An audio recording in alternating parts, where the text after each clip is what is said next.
que hay como una especie de que el enemigo no quiere o más bien, ve que estamos avanzando, y cuando digo avanzando, no solo lo hablo de personas, hablo de un tema espiritual, un tema que vamos avanzando, pero obviamente siempre va a haber una como oposición.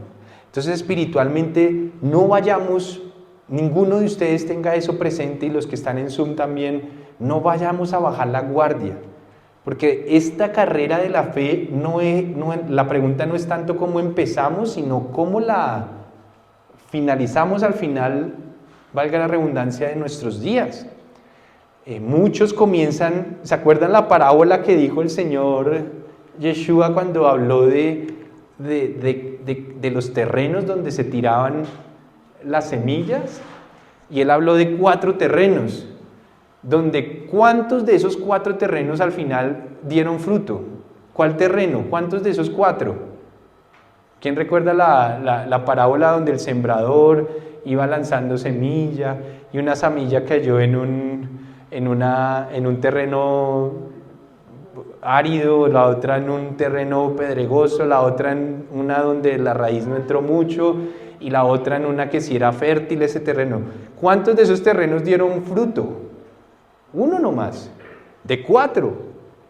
Y cuando le preguntaron la explicación de la parábola, él simplemente dijo: mire, la semilla es la palabra de Dios, es eso que uno enseña. Y los terrenos tipificaban los corazones de las personas. Y esa semilla, aunque era la misma, no en todos dio el mismo fruto. Es más, solamente en uno dio fruto. En otro, en el primero, dice que un ave de rapiña vino y se robó la semilla. Y él dijo: esa ave tipifica cuando el maligno le roba inmediatamente la palabra sembrada al corazón a esa persona, y simplemente la persona ni siquiera entendió. Ni siquiera entendió nada, no entendió nada. Se le habló lo mismo que se le habló a los otros, pero no entendió. Después habló de otro terreno donde había como mucha, como un terreno pedregoso, un terreno complicado, y él habló de personas que quizás le caía y por un momento la semillita estaba ahí, como que intentaba brotar, pero decía que los problemas, las situaciones, los afanes lo hacían como que, sí, chévere, como medio simpatizar con la palabra de Dios, pero los afanes y el río de este mundo de situaciones y problemas, y él habló incluso de persecución, cuando se venía algún problemilla, el primer problemilla por yo estar en la fe, no, esto está como muy complicado, entonces echaban un paso hacia atrás y se devolvían, y volvían a su sitio de confort, donde no tenían que hablar mucho de fe ni tomar muchas decisiones, y simplemente la semilla se moría. Habló de otro terreno, ¿se acuerdan del otro terreno donde él decía que las riquezas, el afán por hacer riquezas, también hacía que se perdiera el foco de la palabra de Dios? Y por hacer riquezas, porque este mundo se levanta a hacer riquezas, duerme soñando cómo hacer más riquezas y se vuelve a levantar a ver cómo multiplica, ¿qué? La riqueza. Y no quiere decir que no debamos trabajar, no quiere decir que no administremos las riquezas que Dios nos permite tener, quiere decir que su mente están enfocadas y su Dios son las riquezas, viven para eso. A ese también la semilla, aunque intenta brotar y aunque intenta subir, como su rama, su raíz no era profunda, pues termina muriéndose. Pero solo un terreno es donde de verdad hay, ¿cómo se llama eso?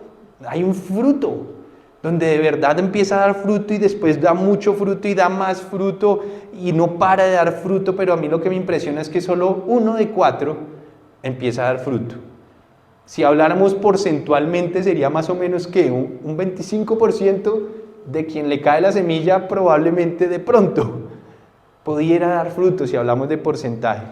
Y estamos hablando que el problema no es la semilla, el problema es que el corazón donde cae la palabra, ¿cierto? O sea que todo lo que yo digo acá cada sábado y lo que hablamos entre semana es lo mismo para todos. Depende su corazón lo que ocurra con ello.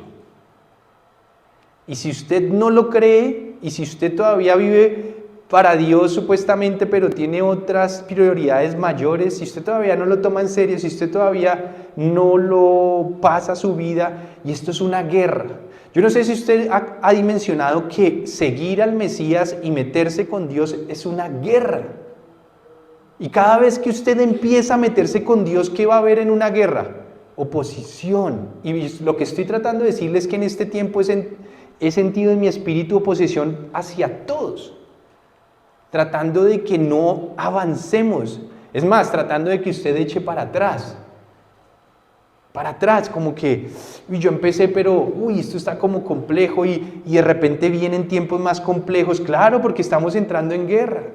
Y ahí es cuando más unidos tenemos que estar, ahí es cuando más la mano tenemos que levantar, ahí es cuando más tenemos que orar. Y yo siempre le he dicho, no le dé temor ni le dé pena, háblenos, llámenos, oiga, necesito que hablemos, necesito que oremos, necesito que luchemos, necesito ayuda. Porque usted no solamente está en esta congregación para escuchar cada sábado palabra, usted está acá para ser respaldado por todos.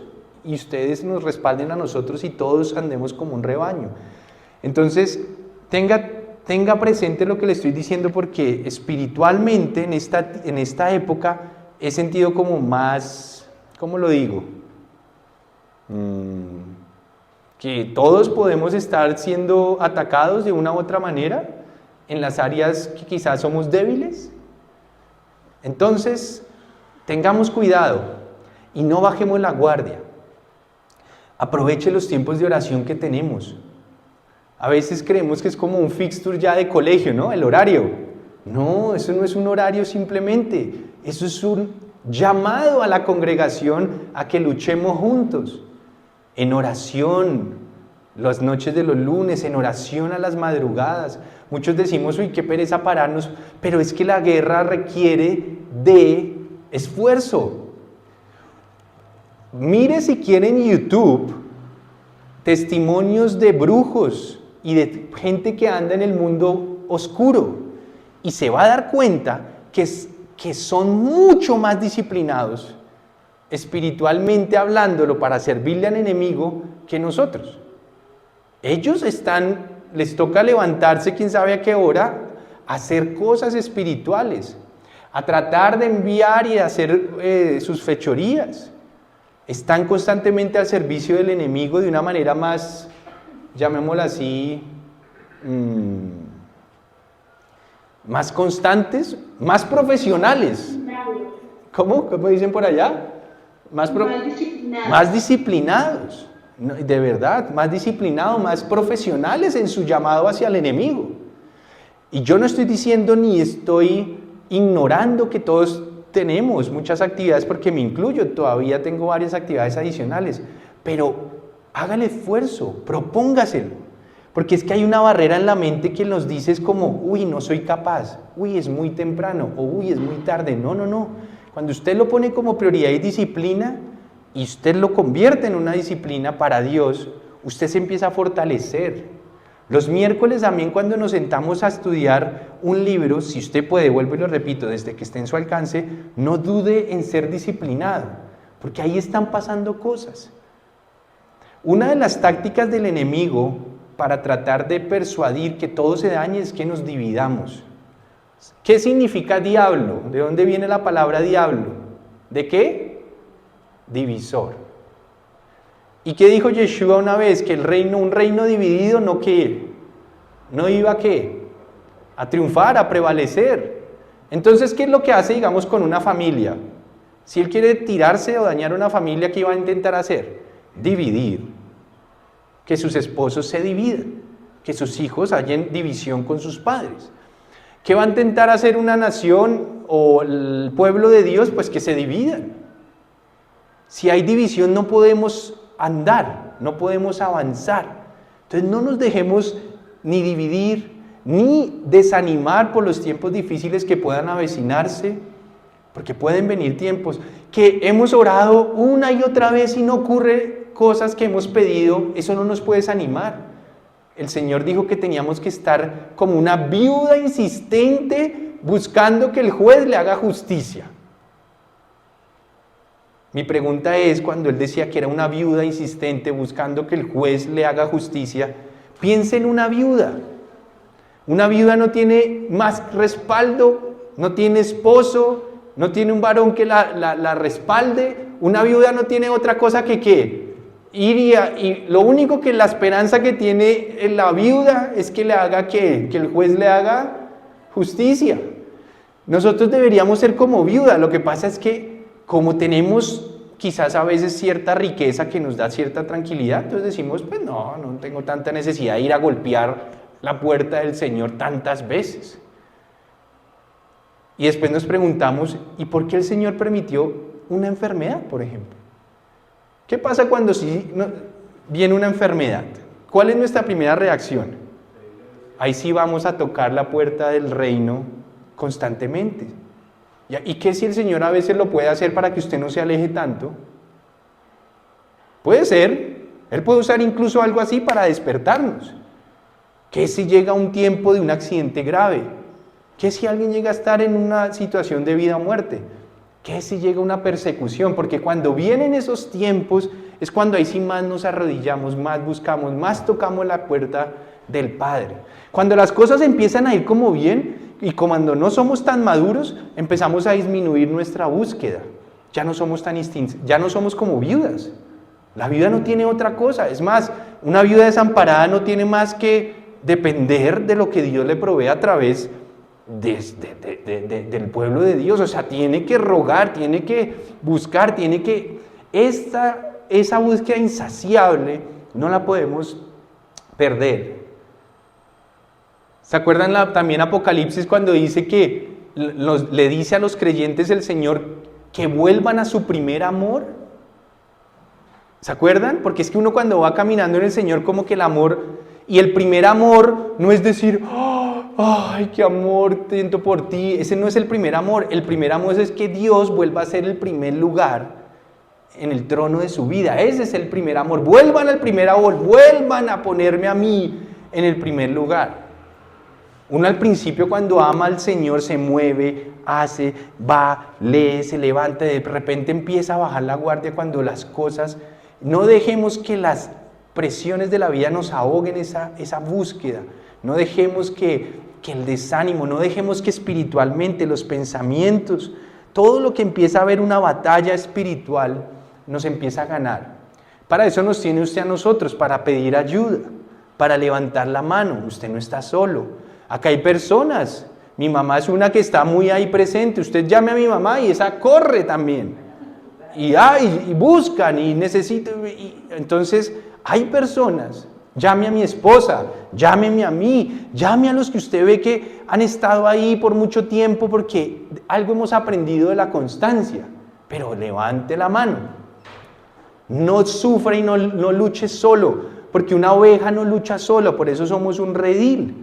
Somos un rebaño, tenemos que luchar juntos y estar rogando al Padre por eso. ¿Listo? Entonces, todo eso se lo digo es porque he percibido espiritualmente, como en las últimas 3 semanas, bastante, ¿cómo se llama eso? Sí, como... Pero es algo que yo no lo puedo escribir, sé que es en el espíritu, ¿sí? Y cada tanto yo les digo lo mismo, oye, en esta época si uno sabe que está ahí la cosa, ¿sí? Entonces, no bajemos la guardia. Opresión. ¿Cómo? ¿Qué dijeron? Opresión. Opresión, sí, esa palabra me gusta. Y es porque estamos en una guerra. Entonces hay épocas donde usted en una guerra, usted no puede bajar la guardia un segundo. Una vez vi una noticia hace unos 4 años, me dio mucho dolor ver sangre derramada de muchos militares que cuenta la historia que contaron, hace como 5 años fue eso, que hubo una noche que se relajaron y no pusieron un centinela. Ellos duermen, pero siempre hay un par que mientras duermen la mayoría del pelotón, no sé cómo lo llamen, siempre ponen 1, 2, 3 que no están durmiendo. Y ellos tienen que estar pendientes por si alguien viene a atacarlos, y avisar y que no les... Bueno, resulta que esa noche como que no había pasado nada. Llevaban como unas semanas donde pues todo tranqui. Pues resulta que todo tranquilo, pero un día se relajaron. Y en la cima de una cancha de fútbol que estaba medio ahí, yo no sé, por ahí andaban, me imagino no sé si guerrilleros, no recuerdo bien. El todo es que esa noche fue terrible y los mataron casi a todos. Algunos acababan de unirse al pelotón y como que no dejaron los centinelas suficientes y como que se fueron a dormir todos. ¿Sabe qué pasó? Pues esa noche, preciso, hubo un ataque horrible y los mataron por lo menos un 90%. Algunos yo creo que ni alcanzaron a despertarse con decirles eso. Fue horrible, derramamiento de sangre horrible. Piensen esto, usted está en una guerra contra el enemigo, por eso el Señor dice que hay un enemigo. Y parte de la oración que Él siempre nos dice es, Señor, que estemos rogando que primero que no caigamos en tentación, que es caer en la trampa que Él nos pone, ya sea en lo que sea, en pensamientos, decisiones, acciones, no caer en la trampa, y segundo, que nos proteja del maligno. Si todos nos dormimos un día, si todos bajamos la guardia, pues ¿sabe qué nos puede pasar? Eso que le pasó a estos pobres muchachos. Y se puede ir todo a pique. Entonces, refúgiese, no baje la guardia. Vuelvo y le repito, lo que hacemos entre semana no se puede volver en un fixture de colegio, donde usted diga, ay sí, ahí está. No, usted tiene que entender que es el llamado a estar en guerra, ¿cómo se dice eso? A pelear juntos. ¿Me explico? Porque nos fortalecemos los que llegamos, pero ¿y los demás? ¿Qué pasa? Pues empiezan no se dice desfortalecer, ¿no? Se dice a debilitar. Y entonces cuando venga el tiempo de la batalla y cuando estén frente a algo, pues van a caer. Por eso el Señor Yeshua decía, oren para que no caigan en tentación. La carne es débil, decía él, pero el espíritu está dispuesto. O sea, el espíritu que ahora tenemos está dispuesto a que vayamos a ir a la guerra espiritual, a ir a orar, a ir a guerrear. Y vuelvo y repito, los que viven en el mundo espiritual maligno y que sirven al enemigo son más profesionales, más disciplinados que nosotros, y eso no puede pasar. ¿Listo? Entonces, si estamos en una etapa complicada, y lo digo espiritualmente, es cuando más unidos tenemos que estar, es cuando más tenemos que estar cerca, es cuando más usted no puede bajar la guardia. Cuando un león intenta sacar o comerse a alguien de un rebaño de lo que sea, de bueyes, o un rebaño cuando yo veo National Geographic, de news o de búfalos, ellos no pueden comerse a alguien a menos, lo primero que ellos hacen es ¿qué? Mirar al más débil. Ellos lo que intentan en un rebaño es mirar el que aparentemente esté más débil. Y una vez lo detectan, ¿qué intenta hacer el animal o los leones? De alguna u otra manera apartarlo ¿de qué? Del rebaño, de la manada. Por eso cuando usted por algún motivo se empieza a sentir que empieza a apartarse de la manada, es que usted está a punto de que se lo coman. ¿Entiende? Y el rebaño, ¿quiénes somos? Nosotros. Por eso no se aleje, júntese. Porque si usted se deja alejar, es como si lo hubieran apartado, seleccionado, y una vez esté apartado, y yo lo que estoy hablando es que usted se empiece a apartar en su mente, en su espíritu, se empieza a alejar del rebaño que es donde Dios lo puso, empieza a alejarse hasta físicamente, pues ¿qué va a pasar? Espiritualmente van y lo atrapan. ¿Y sabe qué le toca a uno como le tocaba a David? ¿Sabe qué le tocaba a uno hacer? O a David, ¿qué le tocaba hacer cuando un león, él contaba, cuando un león o un oso le agarraba una ovejita, ¿qué le tocaba hacer al David? Decía que ir, pelear contra el león y arriesgar su vida para recuperar esa ovejita. Pero no seamos tan osados, ¿no? No demos tanta papaya, porque en una de esas la oveja, sí, lo que entiendo, y para que usted entienda, Yeshua o Jesús, Él dio la vida para que a usted no lo rapten. Ese es parte de su objetivo. Pero nosotros tenemos que ser, ok, ya no me van a raptar, pero yo tengo que estar metido. Y yo he visto videos donde hay unos leones gigantes, hay toda una manada y la manada lo que hace es meter a los más débiles, a los más bebecitos en medio de sus madres, de los grandotes, y desde que ese bebecito en el ataque esté en medio de ellos, los leones no pueden hacer nada. Donde los leones logren que el bebecito salga del medio, grave. Entonces usted tiene que guardarse en medio de los más fuertes. ¿Me explico? Guárdese en medio de los más fuertes espirituales, de los que usted sabe que hace rato están aquí dando la batalla y que ya han madurado de cierta manera. Y guardarse es estar en contacto, estar hablando, estar buscando, estar pidiendo ayuda, estar ahí cerca. No se crea sabio en su propia opinión, métase cerca de los que sabe que han sido fortalecidos por el Señor durante los últimos años. ¿Listo? Eso es, yo hago ese llamado porque lo he percibido, lo he visto, y no estoy hablando de alguien específico, se lo digo a todos, porque es que uno lo empieza a percibir en el espíritu. Entonces, si cada uno de ustedes está luchando algo solo, pues no de papaya, porque solo no va a poder. Y lo pueden estar tratando de sacar. ¿Listo? Eso por un lado. Vamos a leer Hechos y vamos a continuar. Porque Hechos, el fixture que tenemos como iglesia es que una vez terminemos Hechos, vamos a hacer juntos. Y esto me va a parecer muy maravilloso, es el primer experimento, lo vamos a hacer los que están actualmente con nosotros en Ley y Gracia. Hemos decidido que hagamos juntos el módulo 1 que estamos terminando, aquí en la iglesia cada Shabbat, cada sábado. ¿Listo? Entonces, cuando terminemos de analizar Hechos, vamos a arrancar y eso prácticamente nos va a llevar todo el próximo semestre. Cuando terminemos Hechos va a ser una experiencia maravillosa. Le aseguro que usted va a ser, y no solo usted, aquellos que Dios traiga en ese tiempo van a ser enriquecidos de una manera que usted no se imagina, con lo que estamos trabajando y vamos a tratar de tener muy pronto para empezar, Dios mediante, apenas terminemos Hechos.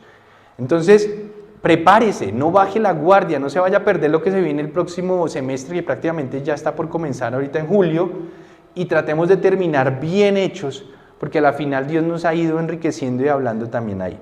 Entonces vamos a... Ya estamos grabando. Hechos capítulo, ya le digo, 14, si no estamos mal, vamos a ver.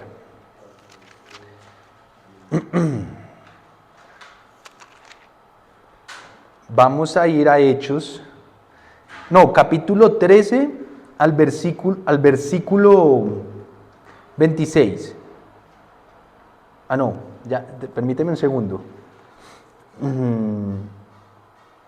Al versículo 23. Hechos capítulo 13, versículo 23.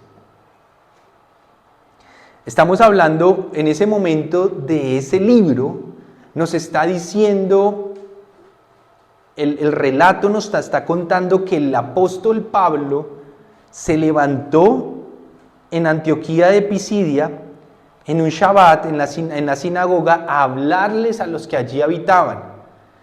Y les empezó a contar, les hizo como un recuento desde atrás, desde el comienzo del pueblo de Israel, cómo empezaron allá desde Egipto y su salida de la esclavitud de Egipto y todo eso. Eso lo recitó antes, después le habló de Samuel, habló del primer rey que fue Saúl, después habló de David, y ahí le está contando la historia o recordando la historia a quienes lo escuchaban, y llegamos al versículo 23.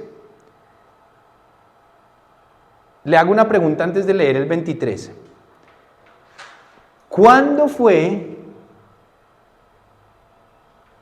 la ocasión en la que Dios, el Rey, nuestro Padre Celestial, permitió que la democracia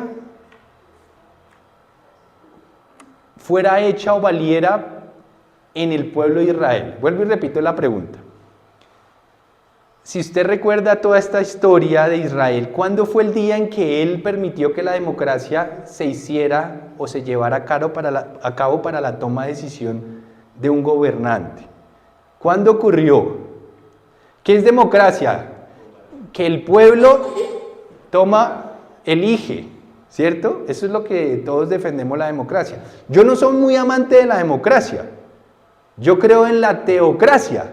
Yo creo en que el que debería decir cómo se hacen las cosas no son las mayorías, es Dios. Pero le hago una pregunta, ¿cuándo Dios dijo, ok, ustedes quieren la democracia? Bueno, vamos a hacerlo a la democracia. ¿Cómo fue elegido el primer rey de Israel? ¿Por teocracia o por democracia? Fue Saúl, sí, pero ¿fue por teocracia o por democracia? ¿Fue elección de Dios o fue elección del pueblo? Muy bien, del pueblo. Porque cuando usted lee la Biblia, Dios les dijo, oiga, ¿por qué el pueblo quiere un rey si yo soy su rey? ¿Se acuerdan? ¿Para qué me piden un rey si yo los gobierno a través del profeta, en ese momento Samuel? Pero el pueblo insistía y las mayorías del pueblo decían, no, queremos un rey, o sea, sí, supuestamente, ay, sí, Dios, pero no, queremos ver un rey de carne y hueso. Nosotros queremos un rey como las demás naciones, un rey de carne y hueso, queremos ser como las demás naciones. Y la mayoría del pueblo lo pidió. ¿Sabe qué hizo Dios? ¿Quieren democracia? Bueno, pues hagámoslo a la manera como lo están diciendo ustedes. Y les puso un rey. Y fue el rey Saúl que trajo desgracia al pueblo. Entonces las democracias no garantizan que estemos haciendo lo correcto. ¿Usted se imagina que la democracia ganara o se manejara la democracia en una familia? ¿Qué pasa si usted tuvo 8 niños? Es más, mi caso, las niñas mías son 3. O sea, ellas son mayoría en mi casa. ¿Usted se imagina donde yo me ponga a preguntarles a las niñas qué decisión debemos tomar para X o Y cosa importante? Obviamente estoy hablando. ¿Qué pasa si las 3 dicen, votemos, y las 3 dicen y Kate y yo decimos A? Entonces la democracia diría que ganó ganaron las niñas. Pero ¿será que las niñas tienen la capacidad para tomar esas decisiones? Es más, ¿qué pasa si Kate y yo decimos A, ellas dicen B, pero Dios dice C? La palabra de Dios dice C en alguna decisión. ¿Listo? Puede que ganemos otra vez los adultos o ella, pero no se hizo la voluntad de Dios. O sea que eso es un caos, es un camello. ¿Qué es lo que quiero decirle? Que la democracia, y yo siento que no es eso lo que Dios manda. Lo que Dios quiere es que busquemos su voluntad, así seamos una minoría. ¿Qué pasa si las mayorías dicen, qué sé yo, que usar un preservativo es lo correcto para la vida de los jóvenes? Un condón, y las mujeres que se pongan pastillas para evitar el embarazo no deseado. ¿Eso lo dicen quiénes? Las mayorías. ¿Y qué pasa si usted y yo somos los únicos en la nación que decimos, no, la respuesta es la virginidad para llegar virgen al matrimonio? Y somos dos gatos contra una población de miles. Obviamente ganaría la democracia, pero Dios dice, ustedes manténganse en la teocracia, en mi palabra. ¿Hasta cuándo? Hasta el fin. No importa, hasta el fin. Así que en 1 o 2, hasta el fin manténgase. ¿Se acuerdan cuál fue el pueblo en que Dios le decía, si al menos yo encuentro 10 justos, listo, perdono al pueblo? Si al menos yo encuentro, y así iban, este pueblo era Sodoma y Gomorra o Nínive, creo que Sodoma y Gomorra, y le decía, alguno de esos pueblos, qué pena que no lo tenía preparado y no me acuerdo bien, pero el Señor decía, ahí hay una perversión total, voy a destruir al pueblo. Y creo que era Moisés o Abraham, creo que era Moisés que le decía, Señor, pero si hay 50 justos, ¿vas a destruir a todo el pueblo por 50? El Señor, listo, pues si encuentro 50 justos no lo destruyo. Bueno, ¿y qué tal si 40? Bueno, si encuentro 40 no lo destruyo. Bueno, ¿y qué tal si 20? Porque la cosa es que justos se encuentran muy pocos. Por eso usted debe mantenerse en la teocracia en su vida hasta el final. Hasta el final. Así la mayoría ya diga lo contrario. Y creo que estamos luchando en vano porque las mayorías cada día van a estar más alejadas de Dios. Entonces los gobiernos del mundo cada día van a estar más alejados de la palabra de Dios.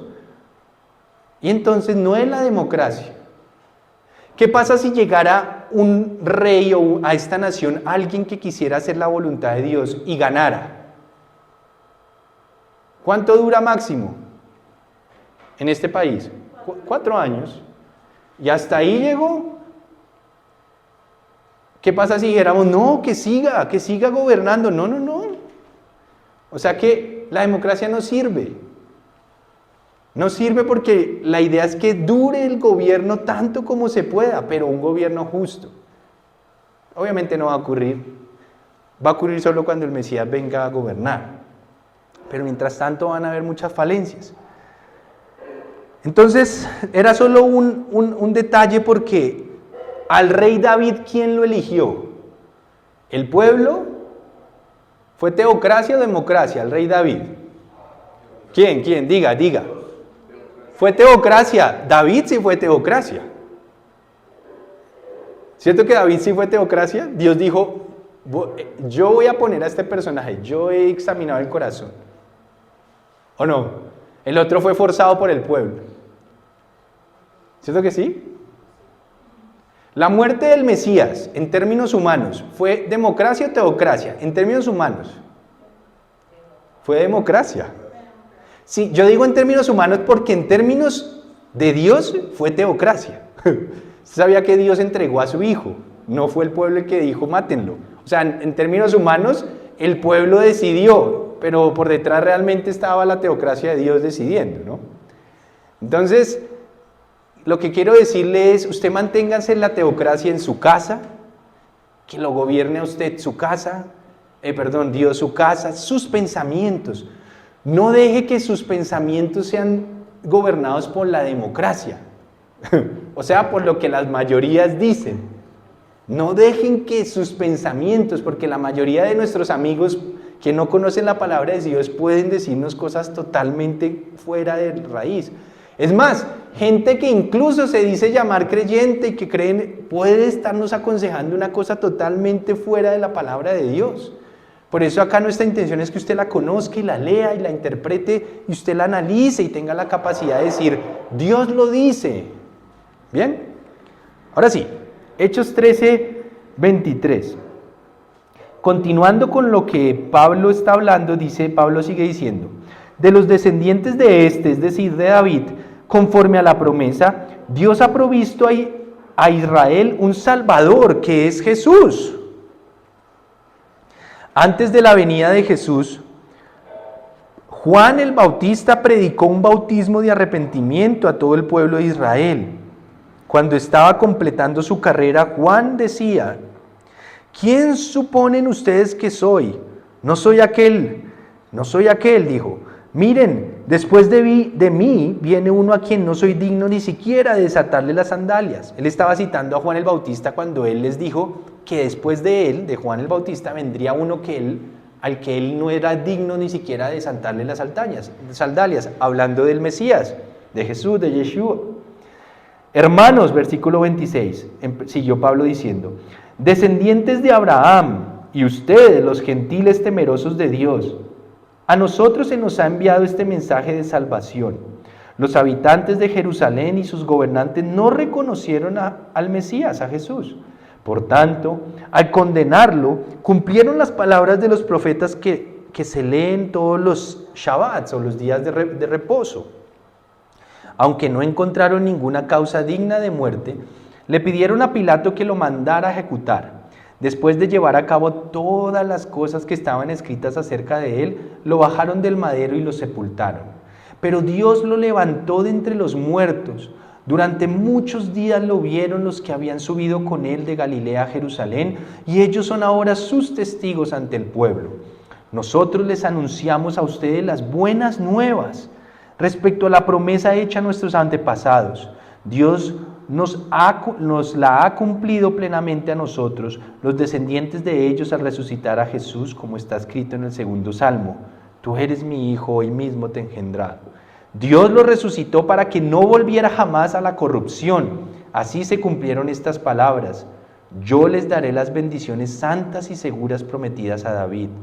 Por eso también dice en otro pasaje: no permitirás que el fin de tus santos sea la corrupción. Sigue Pablo diciendo: ciertamente David, después de servir a su propia generación conforme al propósito de Dios, murió, fue sepultado con sus antepasados y su cuerpo sufrió la corrupción. Como quien dice David, que lo tienen en gran estima, el gran rey, como quien dice, él está diciendo: oye hermano, el gran rey, pero él murió, fue sepultado. Él era un mortal y él sufrió corrupción en su muerte. Pero dice: pero aquel a quien Dios resucitó no sufrió la corrupción de su cuerpo. Está hablando del Mesías. Por tanto, hermanos, sepa que por medio de Jesús se les anuncia a ustedes el perdón de los pecados. Ustedes no pudieron ser justificados de sus pecados por la ley de Moisés, pero todo el que cree es justificado por medio de Jesús. Tengan cuidado, no sean que les suceda lo que han dicho los profetas. Miren, burlones, asómbrense y desaparezcan. Estoy por hacer en estos días una obra que ustedes nunca creerán, aunque alguien se las explique. Al salir ellos de la sinagoga, como de la iglesia, para que me entienda, los invitaron a que el siguiente Shabbat, o sea, el siguiente sábado, les hablaran más de estas cosas. Cuando se disolvió la asamblea, muchos judíos y prosélitos fieles acompañaron a Pablo y a Bernabé, los cuales en su conversación con ellos les incitaron a perseverar en la gracia de Dios. El siguiente Shabbat, el siguiente sábado, casi toda la ciudad, mire, se congregó para oír la palabra del Señor. Pero acá viene la oposición. ¿Sí ve que todo iba bien? Mire, ya de repente hasta toda la ciudad se estaba acercando para escuchar a Pablo y a Bernabé lo que les estaban explicando acerca del Mesías. Pero como todo esto no es bonito, y como les vengo diciendo, a medida que avancemos más oposición puede empezar a haber. Entonces mire lo que ocurrió, porque esto no va a ser tan sencillo como parece. Versículo 45. Pero cuando los judíos vieron a las multitudes, y cuando habla de los judíos habla de aquellos líderes que estaban celosos y bravucones, y los mismos que tenían ese espíritu de los que buscaron matar a Jesús antes, previamente. Esos judíos, ese liderazgo, dice, vieron a las multitudes y se llenaron de celos y contradecían con maldiciones lo que Pablo decía. Entonces empieza a haber una puja, digamos, una persecución ahora contra ellos. Versículo 46. Pablo y Bernabé les contestaron valientemente: era necesario que les anunciáramos la palabra de Dios primero a ustedes, hablándole al liderazgo judío, ¿no? Como la rechazan y no se consideran dignos de la vida eterna, ahora vamos a dirigirnos a los gentiles. Así nos lo ha mandado el Señor. Y citaron la Biblia en la antigüedad cuando dice: te he puesto por luz para las naciones a fin de que lleves mi salvación a los confines de la tierra. O sea, todas las naciones gentiles también había que hablarles. Versículo 48. Aquí viene algo muy interesante en este versículo. Mire lo que dice el 48. Al oír esto, los gentiles se alegraron y celebraron la palabra del Señor. Y creyeron todos los que estaban destinados a la vida eterna.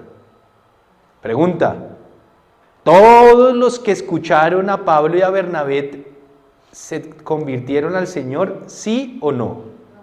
No. Muy bien. No. ¿Solo quiénes?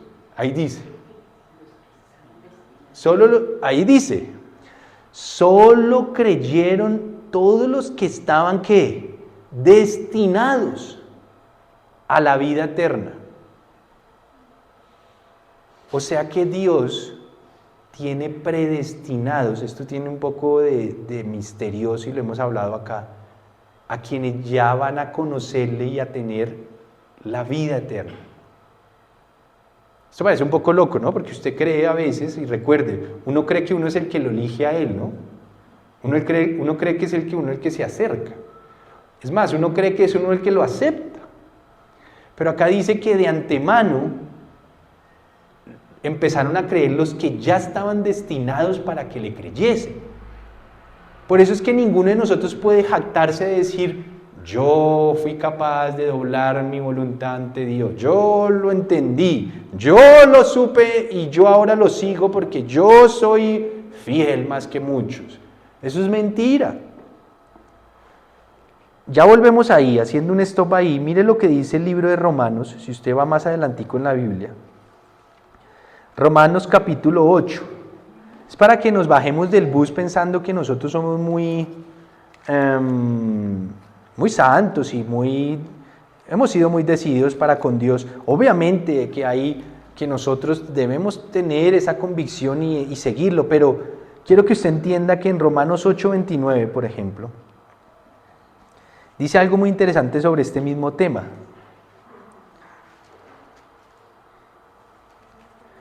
Romanos 8, capítulo 29. Bueno, desde el 28 le voy a leer. Romanos 8, 28 dice así. Dice el mismo Pablo lo siguiente, dice, ahora bien, sabemos que Dios dispone todas las cosas para el bien de quienes lo aman. Eso es famoso ese versículo, ¿no? Dios dispone todas las cosas, incluso las que a usted le parecen feas, amargas, difíciles. Bueno, Él las dispone para algo en específico, un propósito, y es porque nos ama, todas las cosas. Ahora, ¿para quiénes? Para los que han sido llamados de acuerdo con su propósito, o sea, el que Dios ya estableció. Y mire lo que dice el versículo 29. Porque a los que Dios conoció de antemano, ¿quién conoció primero a Dios? ¿Usted a Él? Él a nosotros. Él de antemano nos conoció. Antes de que usted se hiciera por Él, Él lo vio a usted. No es al revés. Y mire lo que dice. A los que conoció de antemano, a esos también los predestinó a ser transformados ¿a qué? Según la imagen de su Hijo, de Yeshua, de Jesús, para que Él sea el primogénito entre muchos hermanos. Y mire lo que dice después. A los que predestinó, o sea, los destinó de antemano. Antes de que usted naciera lo destinó, imagínese. A los que predestinó, también los llamó. El llamado es cuando usted empieza como a interesarse. Cuando usted cree que se interesó por Él, bueno, no es que usted se esté interesando por Él, es que Él lo está, ¿qué? Llamando. Dice, a los que predestinó también los llamó. A los que llamó, también los justificó, los perdonó en Cristo, en Jesús, en el Mesías. ¿Y después qué? Y a los que justificó, ¿los qué? Los glorificó. Eso es lo que viene después. Cuando el Señor Yeshua regrese, viene este último paso. Todos los pasos ya se han dado en su vida si usted está caminando con el Señor. Lo predestinó y usted no sabía. Un día lo llamó. Se le empezó a revelar ya no una religión, el Mesías a usted, Dios a usted. Después de que Él se le reveló a usted y lo llamó, ¿qué le hice? Lo justificó, lo perdonó. Le perdonó a usted y a mí nuestros pecados. Y después de habernos perdonado, Él nos hace parte de su plan, de sus hijos. Pero falta un solo paso. ¿Nos va a qué? A glorificar. Nos va a dar la gloria de su Hijo. Por eso somos coherederos de esa gloria venidera. Vamos a tener la vida eterna. Vamos a ser resucitados así nos maten un día. Eso es lo que falta porque usted mire y vea. Si usted resiste hasta el final, va a ser glorificado. ¿Usted no le parece interesante? Magnífico. Vamos a vivir en la gloria del Padre, vamos a tener su gloria, vamos a ser iluminados por Él, vamos a tener vida eterna. A veces mi hija siempre me dice, papá, o sea, un día nunca vamos a morir. Yo le digo, sí, un día nunca vamos a morir. Vamos a tener que pasar la primera muerte probablemente, pero cuando Él nos resucite no vamos a morir más, hija.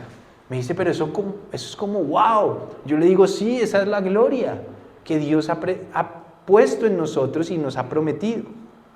Entonces se da cuenta que Él nos predestinó. Por eso Pablo también allá dijo que todos los que habían sido destinados a la vida eterna le creyeron. Por eso pregunta, ¿nuestro trabajo cuál es? Hablar de Él. Nuestro trabajo no es forzar a que el que le hablamos se le abra el entendimiento. ¿Quién es el que se le puede abrir el entendimiento? Solo Dios. Y se lo va a abrir cuando sea, si él es o ella es un predestinado para que lo conozca, se lo va a abrir. Es más, toca esperar que sea el tiempo, porque si no sea el tiempo, no es el tiempo en que Dios lo llame a esa persona. Quizás usted le habló y le quedó algo, pero no. Pero ¿cuántos no nos ha pasado que más adelante quizás sí? Porque es en el tiempo en que Dios dice, este es mi tiempo para llamarte. Ahora, eso no es excusa para quedarnos callados. Hay que estar en constante contacto con los demás para persuadirlos a que porque es que nosotros no sabemos quién de esos es su momento. No lo sabemos. Eso solo lo sabe Dios. Es más, cuando usted ve una cara a una persona, usted no sabe si ese es un predestinado o no. Estas son cosas misteriosas que solo Dios sabe, pero usted y yo sí tenemos el deber de hablarle. Por eso no nos achicopalemos, ni se desanimen si todavía esas personas no están volteando sus oídos a lo que usted les comenta. ¿Se desanimará usted? Usted no tiene el control de eso. Usted debe ser un siervo fiel que está contando las buenas nuevas del Señor, que está hablando, que está mostrando en su vida quién es Él, y espere con paciencia. Espere con paciencia. Y Dios sabrá cuál es la persona predestinada y el momento justo de su llamado. Mire lo que dice, por ejemplo, abra el libro de Juan, el Evangelio de Juan. Mientras usted hable Juan capítulo 6, quiero recordarle algo, y es, lo que sí hacemos mal es cuando simplemente nos llenamos de actividades y dejamos de hablar, dejamos de mentorear, dejamos de mostrar a los demás y de persuadir a los demás del Mesías. Ahí sí la estamos embarrando, porque eso no lo podemos parar en nuestro trabajo, en nuestra vida, en nuestra familia, en el hogar, en el barrio, en el vecino, incluso el que nos hace daño. Tenemos que persuadirlos.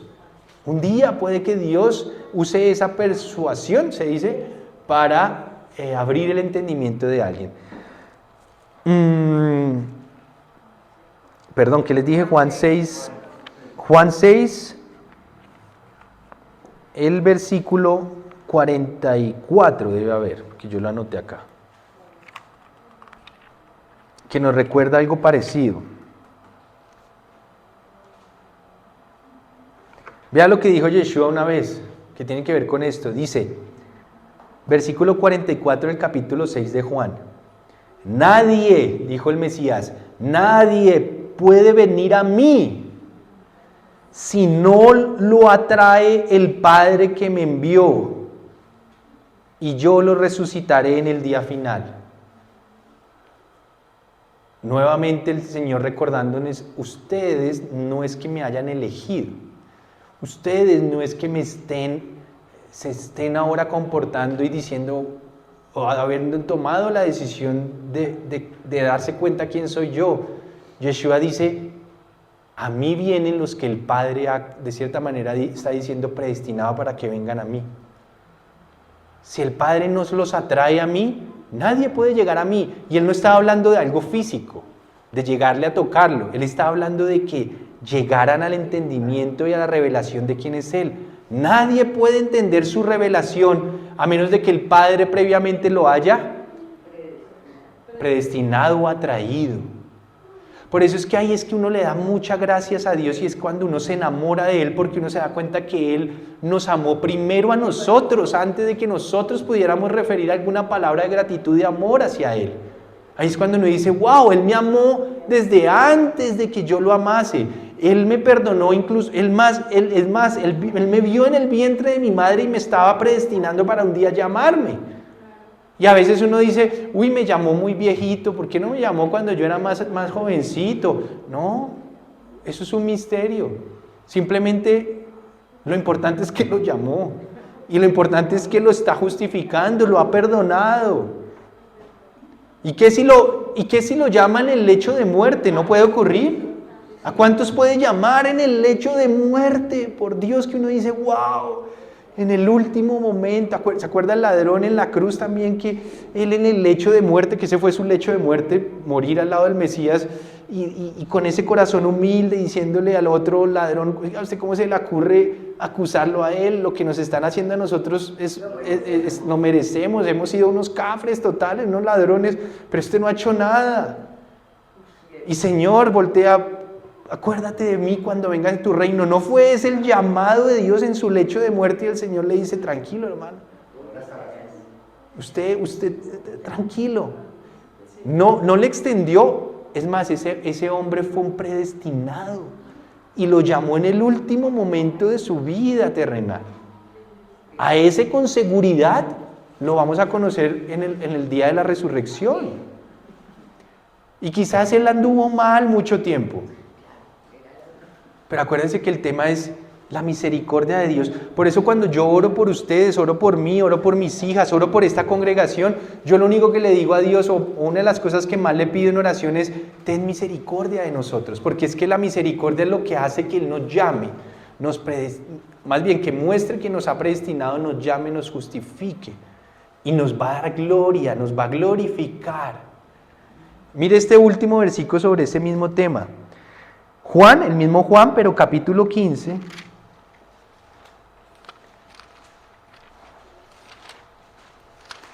Juan capítulo 15, versículo 16. Por eso, esto que le estoy diciendo es para que seamos humildes, para que seamos agradecidos y para que no nos desanimemos cuando quizás no veamos un resultado tan rápido como lo queremos en otros. Eso es parte de lo que tenemos que entender, que el tiempo de su llamado, el tiempo, si fue predestinado, usted aguante, tranquilo, usted no baje la guardia.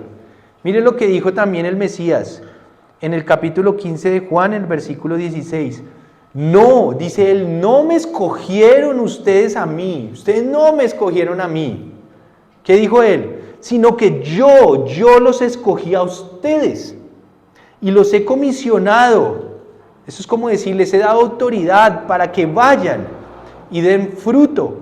¿Un fruto qué? Perdure. Se da cuenta que no, usted no puede elegirlo a él. Así usted crea que lo está eligiendo. No se crea mucho, no nos creamos. Él nos está diciendo, mire, yo los elegí a ustedes. Yo los escogí de entre un montón de gente para traerlos hacia mí y les he dado las capacidades para que ahora vayan y den fruto.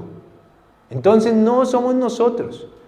No deberíamos darle gracias a Dios porque ha tenido misericordia de nosotros. Hoy en día nosotros pudiéramos estar en cualquier lugar, perdidos, quizás llenos de plata, pero perdidos, llenos de, como dicen algunos, de viejas, de farra, de mujeres, de hijos como Diomedes Díaz, llenos de cosas, de fama, llenos de aplausos del mundo, pero no nos han llamado, el Señor no los ha llamado, no tienen nada, tienen solo cosas materiales que se fumarán y no podrán llevarse. ¿Cuánto más no nosotros que Él nos ha predestinado y nos ha mostrado su llamado y nos está justificando, nos está perdonando? Yo digo, wow, a mí ya no me importa, sé que pude haber sido famoso, pero a mí no me importa nada de eso. O sea, yo digo, wow, fui predestinado para ser su hijo, fui predestinado para ahora ser transformado.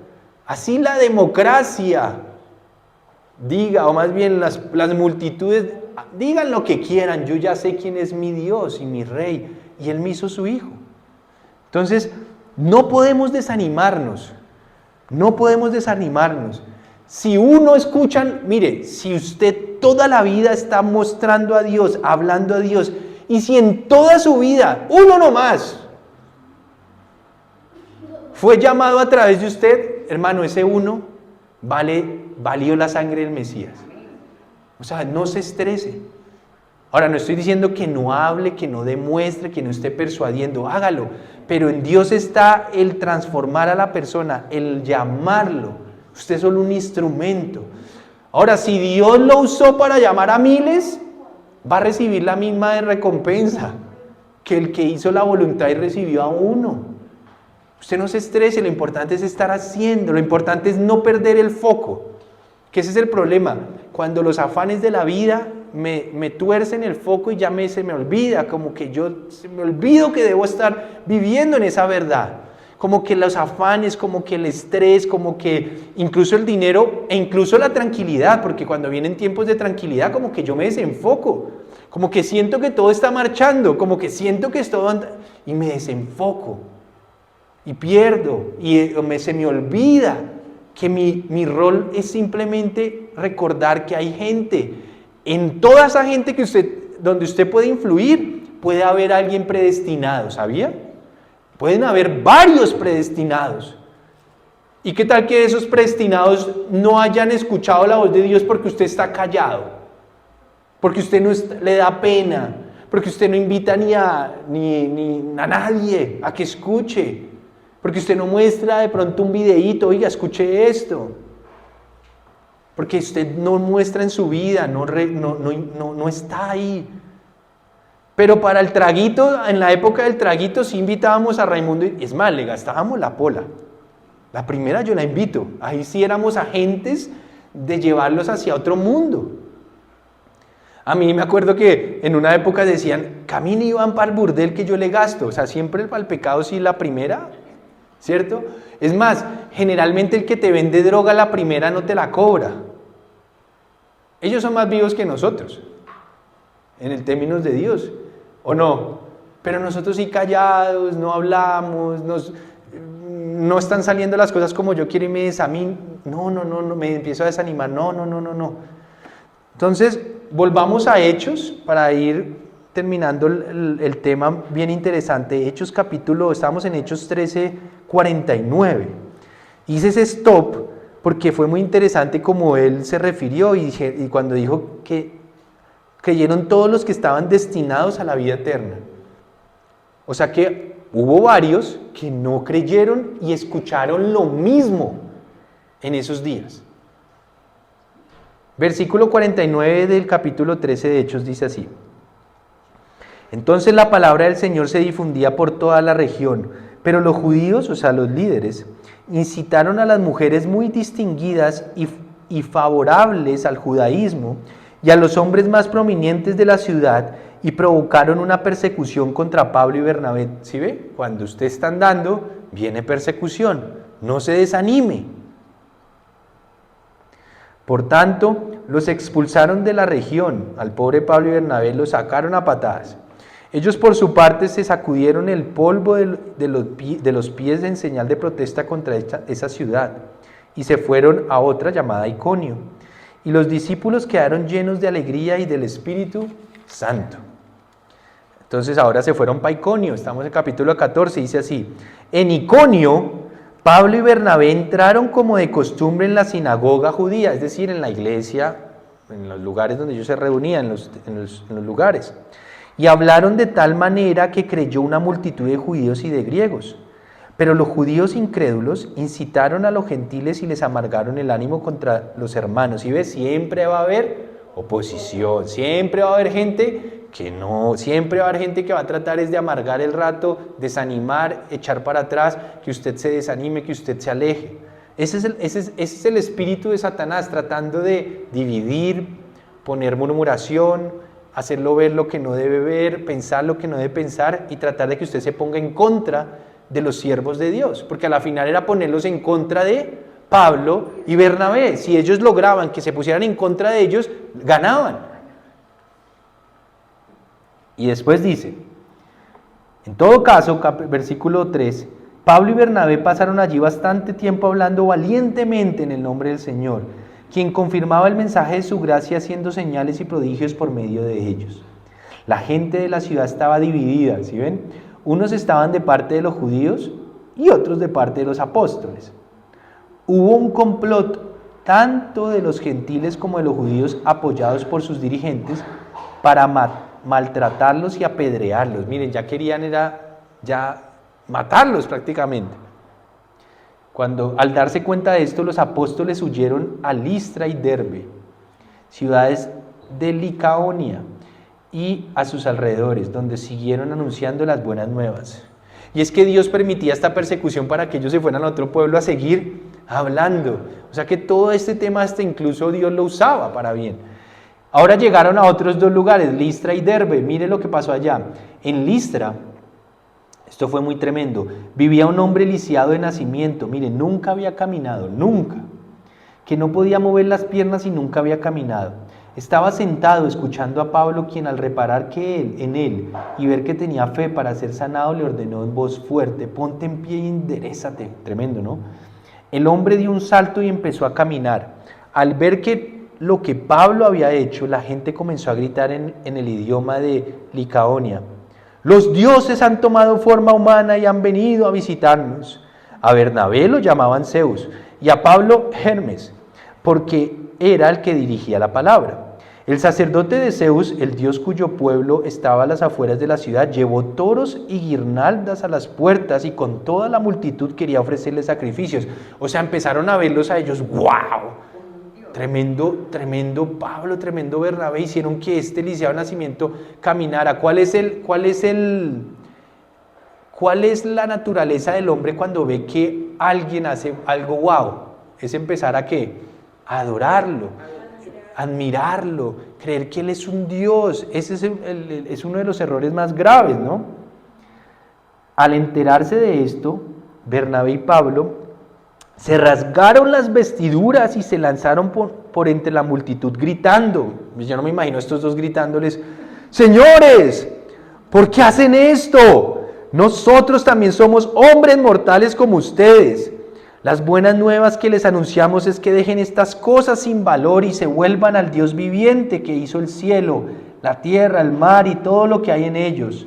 Mire que la humildad que ellos tenían, ellos dejaban claros que ellos no eran objeto, no tenían que ser objeto de ningún tipo de adoración, de nada de ellos. Ellos decían, mire, a diferencia de Herodes, por ejemplo, que en capítulos anteriores murió, donde la gente lo aplaudía y le decía: voz de un Dios, no de un hombre, y él se sentía wow. Bueno, él murió, de una vez Dios le quitó la vida. En cambio estos decían: no, ustedes cómo se les ocurre que me van a... Y cuando usted vea o en las iglesias o en los trabajos o incluso en las familias, personas que se creen como diosesitos, que usted les tiene que dar reverencia y que ellos se sienten como wow, incluso gente que dice ser de Dios, incluso predicadores que parecen como, no sé, estrellas de Hollywood, y no son intocables y son wow y son como unos dioses, y ellos en vez de refrenar eso, lo permiten que avancen y se convierte en un espíritu de esto, incluso en las congregaciones, en los trabajos, en todos estos lugares. Cuando usted sienta eso, que hay en un lugar donde quieren que aplauden o aplauden más bien a alguien más de la cuenta, en algunos lugares incluso les escriben cartas no a Papá Noel sino a esas personas para que les haga un milagro. O sea, llegan a un punto. En otros lugares se tatuaban a la persona, llegan a puntos extremos. Cuando usted y yo somos mortales, como decía Pablo, usted y yo, nosotros somos mortales, común y corriente. ¿Ustedes cómo se les ocurre estar tratando de adorarnos a nosotros? Adoren al Dios viviente. ¿Alguien se le abrió un poquito el micrófono para que nos ayude ahí? Gracias. Y después dice, ya vamos a terminar, dice acá, versículo 16 del capítulo 14. En épocas pasadas, dijeron, Dios permitió que todas las naciones siguieran su propio camino. Sin embargo, no ha dejado de dar testimonio de sí mismo haciendo el bien, dándoles lluvias del cielo. Mire qué interesante los que le digo. Dándoles lluvias del cielo y estaciones fructíferas, proporcionándoles comida y alegría de corazón. A pesar de todo lo que dijeron, a duras penas evitaron que la multitud les ofrecieran sacrificios. En eso llegaron de Antioquía y de Iconio unos judíos nuevamente, Es que donde estaban ellos llegaba opresión, llegaba el enemigo a intentar frenarlos. Y les mandaba que dice, llegaron unos judíos que hicieron cambiar de parecer a la multitud. Mire, los que hace unos momenticos estaban casi que adorándolos como dioses y queriéndolos adorar como dioses, bueno, en un momentico vea, cambiaron de parecer. Y es que eso es lo que pasa con la idolatría de nuestros corazones cuando no conocemos al Dios viviente. Nos cambiamos de parecer. Un día, yo he escuchado gente que dice, este año estoy creyendo de esta manera. Llega otro año y ahora creen en otra cosa. Es como la moda, ¿no? No, ahora me hablaron de esto como que está chévere. Pero usted deja de verlos un tiempo y vuelve y los ve y ahora andan en otra vaina. Y parecen que andaran toda la vida en un sube y baja de creencias y de cosas, que hasta uno los entiende, porque a menos de que usted conozca al Dios verdadero, usted las corrientes de pensamiento de todo lo que se habla en el mundo, lo pueden llevar como las olas de mar ahí, suba y baje. Pero cuando usted conoce al Rey verdadero y cuando no conoce la palabra de Dios, la real, cuando usted descubre al Mesías aquí, a usted no debería moverlo nunca más, nadie más. En toda la historia de su vida, usted debería volverse alguien constante, coherente, en esa única y verdadera fe. Termino con esta parte cuando dice, versículo 20 ahora, 19. En eso llegaron entonces de Antioquía y de Iconio unos judíos que hicieron cambiar de parecer a la multitud. Y mire lo que pasó, apedrearon, en este lugar sí lograron apedrear a Pablo y lo arrestaron fuera de la ciudad. Lo arrastraron fuera de la ciudad creyendo que estaba muerto. O sea que sí lo apedrearon con toda. O sea que Pablo quedó literalmente, parecía muerto. Pero ¿se acuerda lo que hablamos hace 8 días o hace 15? Si no es su tiempo, no es su tiempo. Le voy a decir algo hasta extremo. Si usted va en un avión y se cae el avión, que eso parece ya que es que no se salva a nadie, le aseguro que si no es su tiempo y si usted está con Dios, no estoy diciendo que se va a salvar siempre, porque si es su tiempo, ni modo. Pero si Dios no ha acabado el plan con usted, usted se salva. Se lo digo así. No quiere decir que usted sea inmortal. Va a haber un tiempo donde Dios diga hasta aquí vas, y hasta aquí vas. Pero a Pablo, ¿se acuerda Esteban al principio de Hechos? A Esteban lo apedrearon y ese sí quedó muerto. A Juan, uno de los Juanes, lo mataron a espada, muerto. A Pedro lo estuvieron a punto de matar, ya lo tenían encarcelado y le iban a hacer juicio el otro día y Dios lo sacó de la cárcel milagrosamente. No era el tiempo todavía de morir de Pedro. Pablo lo acaban de apedrear, al igual que Esteban, y lo tiraron arrastrado como un perro, ya que yo creo que parecía que no tenía signos vitales, pero por algún motivo acá dice, pero cuando lo rodearon los discípulos, él se levantó, mire, y volvió a entrar en la ciudad. No era su momento, o sea, no murió de milagro. Es más, no dice que terminó enfermo, que se fue y lo tuvieron que curar, no, fue algo milagroso, no era su tiempo, no había llegado su hora, Dios todavía necesitaba que él siguiera de pie, así que lo levantó. Por eso no hay nada, y escuche esto y llévese eso en su mente, no hay nada más refrescante, no hay nada que le dé a usted más energía, no hay nada que le dé a usted y lo rejuvenezca más a usted y que le evite achacarse rápido que estar sirviéndole a Dios. No hay nada que eso que las cremas rejuvenecedoras y que el Botox y yo no estoy diciendo que uno no se va a arrugar, pero no hay nada como estar sirviéndole a Dios. Eso le va a dar energía, eso le va a dar ¿cómo se dice? El respaldo de Dios, como hasta Pablo. Yo creo que si usted anda activo en el servicio a Dios, hasta de pronto no va a ir tan seguido al médico, ¿sabe? Hasta quizás como Pablo, ¡pum!, pasan cosas que usted queda sorprendido. Entonces manténganse en servicio al reino de Dios, que cosas como la que le ocurrió a Pablo, recién apedreado y ya está otra vez, y hágale y sigamos. Eso parece impresionante, ¿no? Entonces que nada nos baje la guardia. Oremos, pongámonos de pie y terminamos en oración y le damos gracias a Dios. Y yo espero que los que estuvieron en Zoom también estén impregnados de lo que estamos hablando acá y de lo que estamos viviendo acá en este momento, en términos de que estamos en una guerra, en términos de que así como le pasaba a Pablo y a Bernabé, a cada lugar donde llegaban a hacer la voluntad de Dios, le venía ¿qué? Opresión, venía, hay una palabra específica, se me va, pero había esa guerra, estaba esa guerra. Entonces, hoy nos sentimos todos contentos, pero en esta semana puede haber guerra en su vida y en la mía. ¿Qué hay que hacer? Buscar al Señor, métase con nosotros, no deje que Dios lo aparte de la congregación, esté pegado en las cosas espirituales que hacemos, métase el lunes con nosotros a orar, levántese el martes con nosotros, llegue a la noche con nosotros el miércoles, esté pegado. No, que nada le quite esa búsqueda. Si usted necesita ayuda, levante la mano, que para eso estamos aquí, mi esposa, yo y los que podemos servirle. Vamos a su casa, hacemos lo que tengamos que hacer, pero tenemos que estar luchando, porque siempre va a haber oposición. A medida que avancemos, vamos dando un paso correcto de fe, oposición. Nos tenemos que ir allí, oposición. ¿Qué le pasó toda la vida a Pablo de Bernabé? Oposición. Pero en toda la oposición que hubo, siempre el reino de Dios iba avanzando.